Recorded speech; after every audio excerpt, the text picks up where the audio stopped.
So for the past few weeks, I've been working with kind of a bit of a pre-exhaust style approach to my grind style calisthenics workouts, and that's actually the basis for month 5 for the free grind style calisthenics workout program. Month 1 is down below if you're interested in checking that out. But here's a little bit of a sample on how this would work for chest, shoulders, and triceps.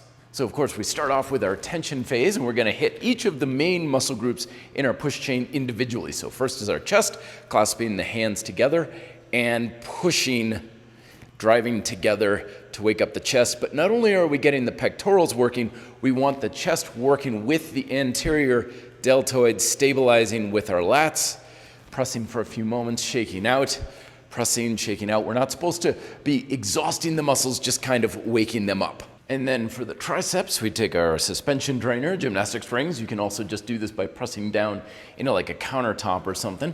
We kind of hinge a bit at the hips, shoulders are back, and pressing down into the handles to engage the triceps. Shoulders down and back, and pressing, trying to get the whole tricep engaged. We don't want to feel like it's in one head in particular, not focused, just making sure the whole tricep from the tip of our elbow into the shoulder and upper back is working and engaged. And then for the shoulder activation, a little bit something new and different. We're gonna take our hands, clasp them together. So we're gonna be pulling, like we're trying to pull our hands apart behind our back.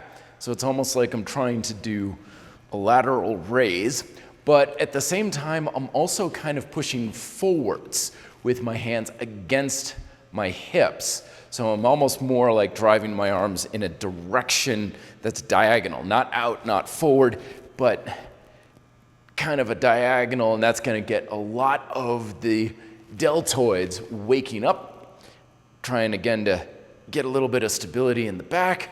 And once again, we're not trying to exhaust anything, we're just waking up the muscles. And with all of these workouts or these exercises, I know people are like, well, how many sets and stuff? It's do whatever you feel is necessary, however long you feel you need to do this to wake the muscles up or get the job done for the phase of the workout.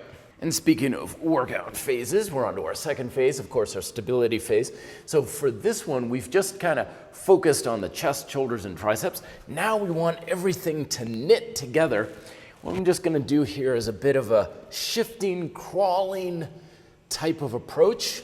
Not a whole lot of rhyme or reason behind it. I'm just kind of being playful and using my chest, shoulders, triceps, stabilizing with my lats as I'm just kind of crawling around, twisting the body around. I'm just feeling nice and strong. I can bend my arms to feel a little bit more challenge, and just being playful with this, doing it till I feel I've got everything working together and confident in a number of positions. All right, now that we've got the preparatory phases done and the muscles are woken up, stabilized, and ready to rock and roll, we now go into what is typically our strength phase, although this month we're gonna be doing something a little different where we're kind of doing pre-exhaust. We're gonna hit each of the muscles that we used in the tension phase with a quote-unquote isolation exercise. You use suspension straps, of course I got my NOSC home trainer, gymnastics rings, free weights, machines, whatever you want. It really doesn't matter what tool you're using, but what we're gonna do is go with our triceps first.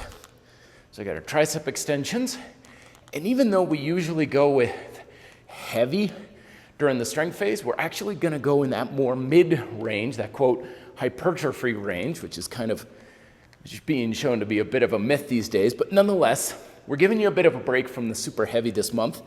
We're going like 8 to 12 repetitions. Of course, adjusting your resistance as you see fit, keeping the lats engaged to stabilize the shoulders. And we're going with a modest amount of fatigue, leave a little bit left in the tank. And then from there, we go right into our chest flies. So probably back it up a bit. Make sure you've got plenty of resistance and keeping the shoulders packed, getting down fairly low. I can't get too low because my feet are against the wall, but you kind of get the idea. I can also, of course, move my hands lower, but I'm just going back and forth pretty quick between these. Same kind of rep range.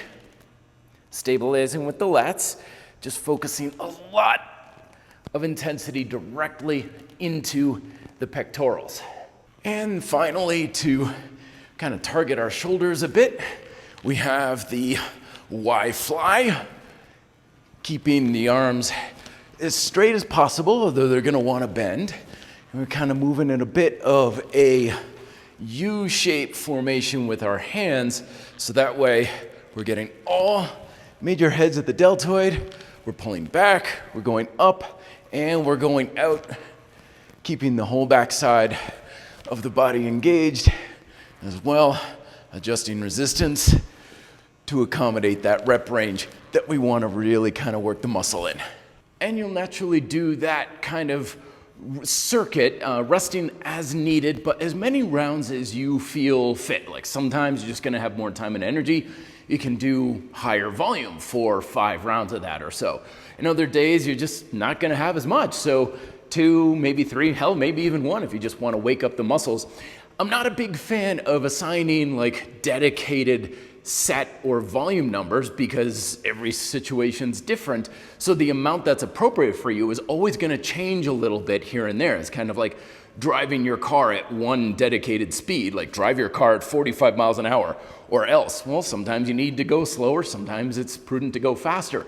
It's the same thing with this sort of thing. So use as many sets as you feel is necessary to feel like you've got a really good workload in the muscles, a good pump.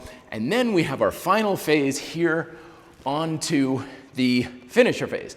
Now for the major part of the workout, we had, of course, isolation, quote unquote, exercises. So the finisher, we're going compound. You can go dips. We're just gonna go with a simple close push-up for this. And we just bang out our reps, nice and quick. And for this one, we're trying to drive a lot of fatigue into the muscles. And I'm just gonna kind of, obviously I can do more than that. I haven't really been working out too much, but you're trying to get to the point where your form is either starting to break down or you're just really struggling to get those repetitions. Finisher phases are 1, maybe 2 sets. You don't want to be doing set after set after set of this, because if you do, that means you're not pushing hard enough in the previous strength phase or the previous sets that you did of this. So 1, 2, and call it a day.